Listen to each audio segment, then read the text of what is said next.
সব ভাৰতীয় জনতা পাৰ্টি ব্যক্তিগত বা ব্যক্তি বিশেষৰ দল নহয়।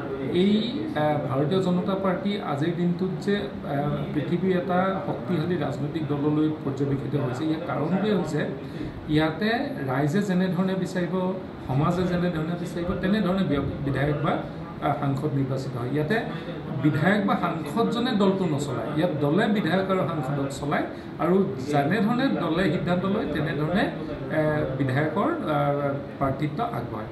সেইকাৰণে এই দলটোৱে যেতিয়া আপোনালোকে দেখিব যে নিৰ্বাচনৰ সময়ত 22-24জন এনেকুৱা ধৰণৰ বহুতে টিকেটৰ পৰা বঞ্চিত হয় বা তেখেতসকলক দলৰ দায়িত্ব দিয়ে, টিকেটৰ দায়িত্ব মানে ইলেক্ট্ৰেল ৰাজনীতিৰ পৰা তেখেতসকলে অৰ্গেনাইজেশ্যন ৰাজনীতিলৈ যায়। এইখিনি এটা সাধাৰণ ঘটনা। তো ইয়াত আলোচনাৰ কথা কেতিয়াও নাথাকে বা এনেকুৱা ধৰণৰ কোনো কণ্ট্ৰভাৰ্চি, আৰু আমাৰ ইয়াত টিকেট নাপালেও কোনোৱে বিসম্বাদ নকৰে।